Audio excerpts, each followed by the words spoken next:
Hello friend, this is Vithal Patil from money printer. Welcome to my YouTube channel guys. जैसे कि आज लोगों ने आप मार्केट में आपने देखा कि अच्छा खासा रेंज बाउंड मार्केट हमें देखने को मिला। निफ्टी और बैंक निफ्टी दोनों जगह पे आपको दोनों तरह से आपको सेम कैंडल, कल जैसे कैंडल फॉर्मेशन देखने को मिली, सेम कैंडल आज भी कैंडल फॉर्मेशन देखने को मिली। जस्ट थोड़ा बहुत चेंजेस। ठीक है, कल हमने कुछ पर्टिकुलर लेवल्स की भी बात की थी, सेम उसी लेवल्स को रिस्पेक्ट करते हुए पूरी तरीके से रेंज के अंदर मार्केट ने आज वही क्लोजिंग दी है जहां पे कल थी। ठीक है, लगभग फ्लैट ही क्लोजिंग माना जाए। हालांकि 150% 150 पॉइंट के आसपास बैंक निफ्टी क्लोज हुआ है, 37 पॉइंट के आसपास निफ्टी क्लोज हुआ है, बट ऑलमोस्ट फ्लैट ही समझ लीजिए, क्योंकि एक रेंज के अंदर जिस रेंज की बात हम आज कर रहे हैं। ठीक है, शुरू करते हैं आज का एनालिसिस। जैसे कि आप देख पा रहे हो, ये जो निफ्टी का चार्ट है आपके सामने, जैसे हमने कल में लोअर टाइम फ्रेम में कुछ इसमें फॉर्मेशन दिए थे, बताया था कि थोड़ा सा निफ्टी आपको एक लेवल के ऊपर ध्यान रखता है, पर्टिकुलर बैंक निफ्टी में और निफ्टी भी। निफ्टी में हमने डिस्कशन किया था कि आपको अगर निफ्टी 18,000 17,850 17,850 के नीचे अगर निफ्टी जाता दिखाई दे तो आपको थोड़ा सा सेलिंग प्रेशर देखने को मिलेगा दिन भर में, कभी भी, नॉट नेसेसरी कि ओपन होने के बाद भी। ठीक है, लेकिन एक अगर ये 17,850 के नीचे जाता है तो आपको सेलिंग प्रेशर देखने को मिलेगा। सेम सेलिंग प्रेशर आपको देखने को मिलेगा। नीचे दो टारगेट भी दिए हुए थे, जो एक दो दिनों का लो था 17,800 के आसपास, और उसके नीचे 17,780 के आसपास का टारगेट था। ऑलमोस्ट दोनों के दोनों टारगेट आ गए और लास्ट तक उसके भी थोड़ा सा नीचे आके 17,760 के आसपास उसने अच्छा खासा लो दिया। अब उसी लो से अगेन एक अच्छा खासा पुल बैक। इसीलिए मैं बोल रहा हूँ कि रेंज बाउंड था, बिकॉज ऑफ इसने किसी भी ऊपर ना ऊपर की तरफ रेंज तोड़ी ना नीचे। जैसे हमने ये भी कहा था कि अगर ऊपर कल ये अगर 17,940 के ऊपर निकल जाता है तो ऊपर की रेंज तोड़ता दिखाई दे, बट वो ऊपर भी नहीं गया। और नीचे भी, नीचे एक थोड़ी रेंज तोड़ी, लेकिन जो उसके नीचे सेलिंग प्रेशर नहीं आ पाया और मार्केट ने अपने आप को अच्छे से संभाल लिया। रीजन थे कुछ काउंटर्स। ठीक है, उन्होंने अच्छा खासा संभाला, नीचे से आपको एक अच्छा खासा पुल बैक देखने को मिला और अगेन उसी जगह जहाँ पे आसपास ओपनिंग हुई थी उसी के आसपास फ्लैट से क्लोजिंग होती हुई दिखाई दी निफ्टी में। कल क्या हो सकता है इसके बारे में भी डिस्कस कर लेते हैं। निफ्टी में मैं थोड़ा सा कल बुलिश हूँ, बिकॉज ऑफ इवेंट थे, पर्टिकुलर इवेंट जिसकी मैं वेट कर रहा था। अभी जस्ट थोड़ी देर पहले ही इन्फ्लेशन डाटा शो हुआ है, जो गवर्नमेंट की तरफ से शो हुआ है। सो उसमें थोड़ा सा रिलैक्सेशन मिला है, डाटा थोड़ा सा इन्फ्लेशन घट के आया है, तो हमारे इकोनॉमी के लिए अच्छा माना जाता है, ग्रोथ पर्पज अच्छा माना जाता है। सो जिसको लेके आरबीआई भी बहुत सारे कमेंट्स करते रहते हैं। लास्ट टाइम भी उसने कमेंट किया था कि हम देख रहे हैं कि 4% तक डाटा, मतलब 4% तक इन्फ्लेशन रेट कम हो जाए, इसके लिए हम कटिबद्ध है। और उन्होंने ऑलमोस्ट ये वाले सारे डिसीजन हमें पहले भी हमने वो देखे हुए। सो अल्टीमेटली डाटा का कम आना एक पॉजिटिव साइड माना जाएगा मार्केट के लिए। सो कल हम छोटा मोटा उस इस वाले डाटा को भी हम पॉजिटिवली कोरिलेट करेंगे। साथ में बड़े बड़े काउंटर्स के रिजल्ट लाइक इन्फोसिस और एचसीएल टेक, मल्टीपुलर, हम जैसे टीसीएस का रिजल्ट आया था उस दिन भी मैंने कहा था कि इन्फोसिस और एचसीएल टेक इनके भी रिजल्ट शायद अच्छे ही आए, और इन्फोसिस के भी बहुत बढ़िया रिजल्ट है, एचसीएल टेक के भी बढ़िया रिजल्ट आए। इन्फोसिस के उस वाले रिजल्ट के कारण, ये क्वार्टर के रिजल्ट है, क्वार्टर एंड क्वार्टर की ग्रोथ बहुत बढ़िया है, इन रिजल्ट के कारण प्रोबेबिलिटी कल आईटी काउंटर अच्छा खासा सपोर्ट कर सकता है मार्केट को और आपको अच्छा खासा बाइंग प्रेशर देखने को मिल सकता है। तो मैं छोटा सा प्रॉफिट बुक, मैं छोटा सा एक गैप अप ओपनिंग एक्सपेक्टेड कर रहा हूँ, बट गैप अप ओपनिंग होते ही आपको बाय नहीं करना। एक्सपेक्टेशन है कि कल गैप अप हो जाए थोड़ा सा 50-60 पॉइंट के आसपास। अगर हम गैप अप होते हैं तो फिर हमें अगेन रीटेस्ट के लिए थोड़ा सा रुकना चाहिए।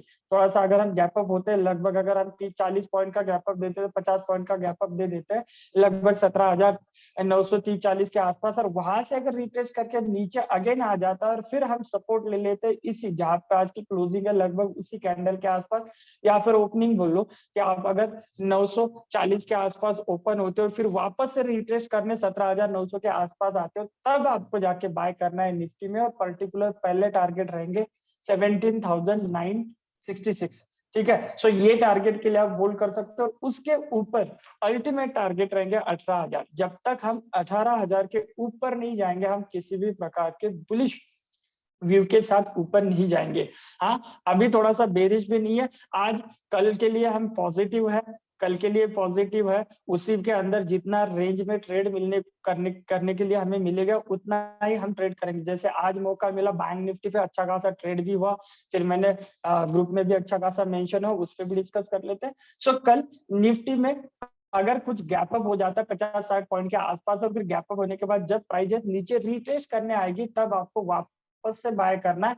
ऊपर की तरफ पॉजिटिव सेशन देखने को मिल सकता है। 17,970 के पहले टारगेट, उसके ऊपर अल्टीमेट 18,000 के आसपास हम प्रॉफिट बुक कर लेंगे। वेट करेंगे तो उसको ब्रेक कर पाए मार्केट और उसके बाद सस्टेन कर पाए। जब तक हम 18,000 के ऊपर सस्टेन नहीं करते, हम थोड़ा सा वेट करेंगे, क्योंकि बहुत सारे दिनों से रेंज के अंदर घूम रहा है निफ्टी।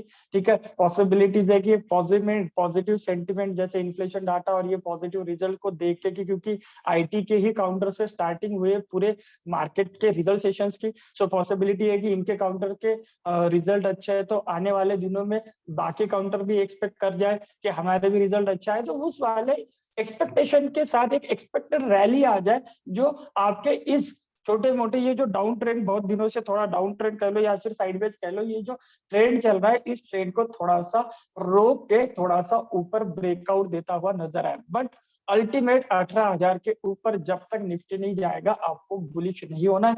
हाँ, इंट्राडे के लिए आप कल एक बुलिश काउंटर देख सकते हो, 18,000 तक के टारगेट के लिए बना सकते हो। अगर गैप अप खुल जाता है तो वेट कर लेना है, एटलीस्ट गैप अप खुलने के बाद रिटेस्ट होने देना है, फिर उसको आप बाय कर सकते हो टू टारगेट 18,000। ठीक है, सो ये रहा निफ्टी में। बैंक निफ्टी में हाँ, निचले लेवल भी थोड़ा सा डिस्कस होने चाहिए कि अगर जहां से 2 दिनों से काउंटरली 2 दिनों से हमें जहां से अच्छी खासी बाइंग मिल रही है, उसी वाले रेंज को आज भी ध्यान रखना, यही वाली रेंज नीचे की अगर गैप डाउन होता है, अननेसेसरी कुछ भी इशू हो सकता है ग्लोबली या फिर अदर कुछ इशू के कारण, अगर गैप डाउन हो जाता है, फ्लैट टू नेगेटिव खुल जाता है, तो हमें नीचे 17,780 जो आज का अच्छा खासा सपोर्ट रेंज था, उसी के आसपास आपको वेट करना है। अगर उसके नीचे अगर निकल जाता है तो फिर हम पूरी तरीके से वेट करेंगे, कुछ भी नहीं करेंगे, पूरी तरीके से वेट करेंगे मार्केट को अच्छा खासा रेंज में आने के, क्योंकि उसके नीचे 20 पॉइंट का 20-25 पॉइंट का एक पूरा रेंज बनता है, ये वाला 17,780 से 17,760 के आसपास 20 पॉइंट का रेंज। इस रेंज से आपको पुल बैक देखने को मिल सकता है। अगर इसके नीचे निकल जाए तो फिर बहुत मुश्किल हो जाएगी आने वाले दिनों में। नेक्स्ट वीक में आपको अच्छा खासा सेलिंग प्रेशर दिख सकता है, बट प्रोबेबिलिटी एक कंटिन्यूअसली अगर सेलिंग प्रेशर है लोअर लो फॉर्मेशन के साथ, अगर मार्केट नीचे आता है तो इन वाले प्राइस को, इन वाले मोमेंटम को तोड़ने के लिए मार्केट किसी अच्छे काउंटर और अच्छे वाले न्यूजेस का सहारा लेता है, जो कि मुझे आज इन्फ्लेशन डाटा और क्वार्टरली रिजल्ट अच्छे खासे रिजल्ट देख के दिखाई देता है। ठीक है, सो वेट करना है, अगर पॉजिटिव खुलते हैं थोड़ा सा रिट्रेस होने दो, देन बाय करो 18,000 के टारगेट के लिए।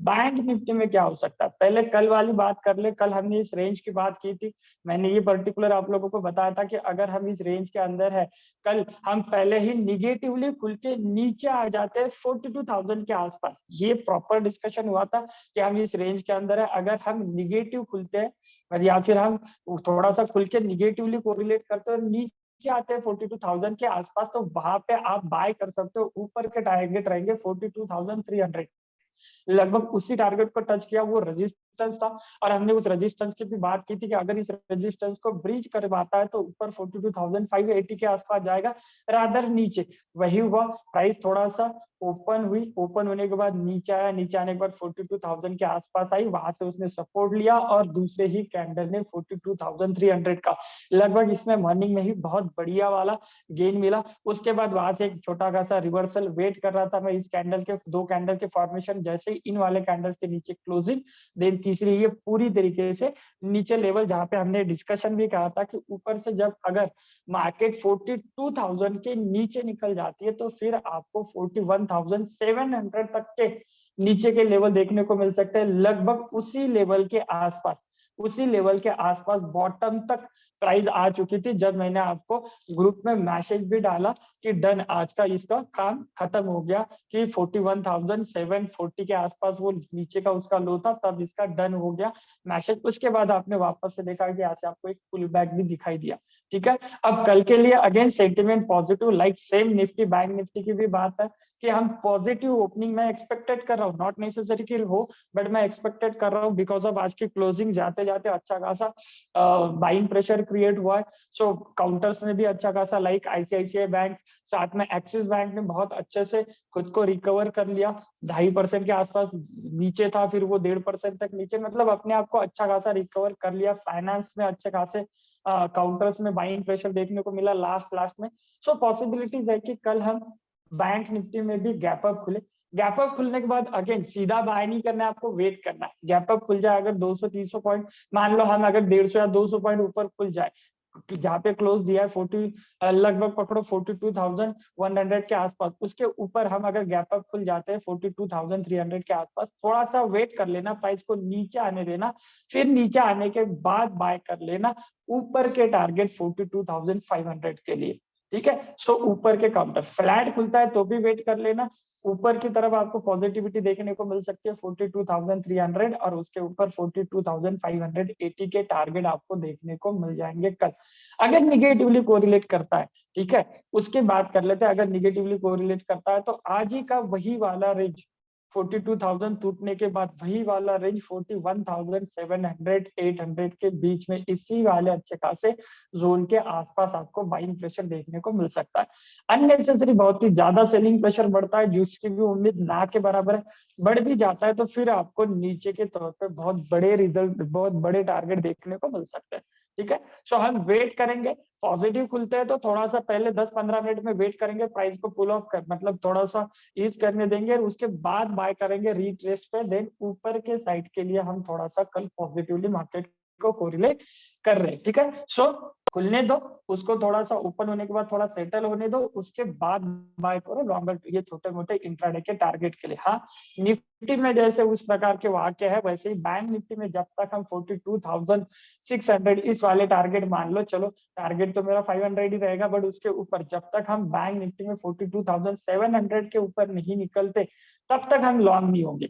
उसके ऊपर निकलने के बाद बस नेक्स्ट वीक में आपको अच्छा खासा बहुत ही बढ़िया सा लेवल्स दिखाई दे सकते हैं। सो हम वेट कर लेंगे बैंक निफ्टी में। ठीक है, कल के लिए इंट्राडे के लिए थोड़ा सा गैप अप होने के बाद छोटा रिटेस्ट होने देना, फिर देन बाय ऊपर की तरफ 42,600 तक के टारगेट आपको दिखाई दे सकते हैं। उसके ऊपर ही हम ज्यादा बुलिश होंगे, तब तक के लिए इंट्राडे स्पेसिफिक रहेंगे, वहां पे हम प्रॉफिट बुक कर लेंगे। ठीक है, थोड़े से सेक्टर वाइज भी आपको ध्यान रखना है, जैसे मीडिया, सॉरी मेटल, कल हमने मेटल की बात की थी, आज मेटल ऑलमोस्ट साइडवेज रहा, कुछ काउंटर में आपको थोड़ा बहुत बाइंग देखने को मिला, कुछ काउंटर में थोड़ा बहुत सेलिंग देखने को मिला, रादर देन मेटल साइडवेज ही था। मुझे लगता है कल मेटल वापस से अपनी तेजी में आ जाएगा, कल नहीं 1-2-4 दिनों में मेटल अच्छा ही रहने वाला है, डोंट वरी। साथ में आईटी काउंटर जिसके अभी रिजल्ट की बात की, इन्फोसिस, और आपने देखा कि एचसीएल टेक के सुपर रिजल्ट आए। सो ये जो रेंज बाउंड चल रहा था, प्राइस ने अच्छा खासा इस वाले नेकलाइन, कॉलर नेकलाइन का भी एक रिस्पेक्टेड उसको अच्छा खासा सपोर्ट मिल रहा है, साथ में 20 माने और कुछ पर्टिकुलर दिनों के एक डेली का एक रेजिस्टेंस बनाया हुआ है। ठीक है, ये रेजिस्टेंस बना हुआ है, अगर इस रेजिस्टेंस के ऊपर, अगर इस रेजिस्टेंस के ऊपर कल आईटी काउंटर निकल जाते तो आपको आने वाले दिनों में अच्छा खासा बाइंग प्रेशर देखने को मिल जाएगा।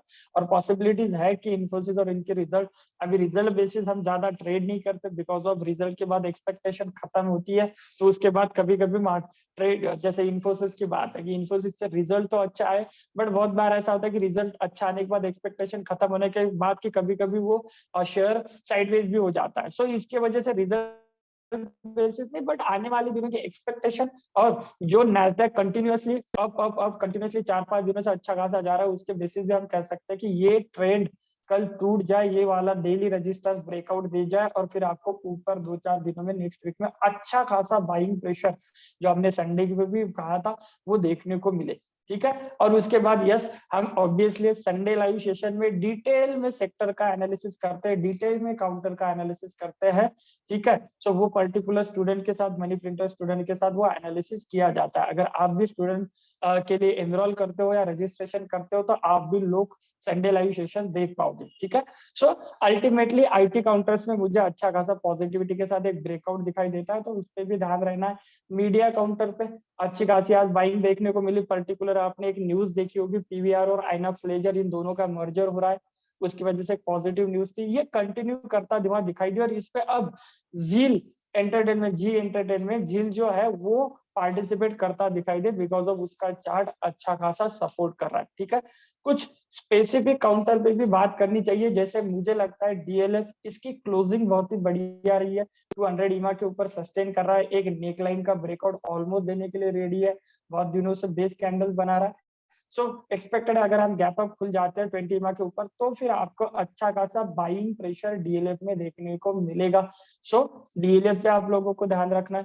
गोदरेज सीपी, इसकी भी ये संडेलाइजेशन में भी काउंटर, इनफैक्ट मेरा कॉल ऑप्शन भी हमने इस पे रेस किया था, थोड़ा बहुत 1-2 दिनों के लिए निगेटिवली कोरिलेट कर रहा था, बट यस अगेन इसकी आज सुपर वाली अच्छी खासी स्ट्रेंथ दिखाई दी। वापस अगेन आपको ये प्रीवियस छोटे से टारगेट 928 और उसके ऊपर अब मैं तो इसके टारगेट 950 तक लेके चल रहा हूँ। सो आपको आने वाले दिनों में, कल से भी आप इसमें तेजी देख सकते हो, सो आने वाले दिनों में गोदरेज सीपी पे आपको यहाँ पे बाइंग प्रेशर के साथ अगर मार्केट दिखाई दे तो यहाँ पे आप बाय कर सकते हो। आईसीआईसीआई जीआई, ये भी अच्छा खासा काउंटर लग रहा है, प्राइस ऊपर जाने के बाद वापस से नीचे रिट्रेस हुई, इस वाले डेली रेजिस्टेंस ब्रेकआउट का कंफर्मेशन वाला प्लान है ये। अगर प्राइस यहाँ से अगेन को रिएक्शन दे देती है तो फिर आपको अगेन अच्छे खासे रिजल्ट देखने को मिलेंगे, ऊपर 1300 तक के टारगेट लेके चल सकते हो आईसीआईसीआई जीआई में। और मदरसन सुमी, इस पे लास्ट आपको ध्यान देना, ऑलरेडी कॉल रेज है, पूरी तरीके से कॉल होल्ड है, कोई दिक्कत नहीं है। अगेन मैं एक्सपेक्टेड कर रहा हूँ अगेन एक अच्छा खासा बाइंग प्रेशर, जिसमें आपको इसके टारगेट 83 तक के टारगेट आप आने वाले दिनों में मदरसन सुमी में, मदरसन में आप देख सकते हो। ठीक है, सो अल्टीमेटली आपको सॉरी अल्टीमेटली आपको मार्केट में पॉजिटिव के साथ कल इंट्राडे, अब ये इंट्राडे पर्पज है, बाकी पोजिशनल मैंने जैसे कहा निफ्टी में आपको 18,000 के ऊपर ही हम पोजिशनली, और उसके ऊपर भी हमने एक और काउंटर की बात की 18,160, जब तक उसके ऊपर नहीं जाता, यानी ये जब तक ब्रेकआउट नहीं होता तब तक हम पूरी तरीके से बुलिश नहीं होंगे। साथ में 220 ईमा भी है, उसके भी ऊपर क्लोजिंग देना बहुत इंपॉर्टेंट है।